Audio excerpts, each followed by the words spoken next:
Yan po ang mga baboy ko ngayon. Yan. Yan. Naka 360 tayo.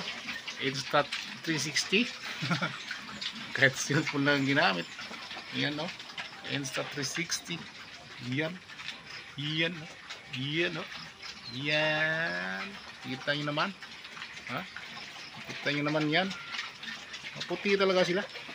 Ang puti-puti nila. Lalo na't sinaburan mo. Hindi ako nagsasabon kasi wala rin, basta lang pinapaliguan ko lang sila. Alright, good afternoon mga kaduka. So for delivery na ating mga baboy, ayan ang status nila. Pwede na talaga ang ipang deliver kahit ganito, malaki naman. Yan po mga katuka, yung apat na ito. Yan pa itong isa dito, malaki ang isa dito. Hindi sila ba paliguan pa natin, dahil pang dumi na hindi natanggal Alright, so going to Phoenix na tayo, and then will be delivered this month, August, dahil March 27 ito na ginawa. I-deliver na ito March o August para August. So Growex 2 tayo ngayon. So mag Phoenix na tayo. Then tinawagan ko yung bibili nito. So ang kilo daw po ay 150 na lang, bumaba daw. And then may ESF pang alarming sa Zamboanga City, Cotabato, Mindoro, Batangas. So anywhere in the Philippines. No? Nakakatakot naman. Baka pumasok yan dito sa atin. Itong mga baboy ko ay maapektahan ang presyo, no? So di bali na, basta't may dispose ko na ito, bahala na. Wala na ako ang pake. Nagkasugat-sugat ng isa, oh. Alright, win or lose, gain or not, as long as I can, as long as meron tayong biik, pang capital, pang puhunan, okay, sonar, I will make it bigger so that we will gain bigger.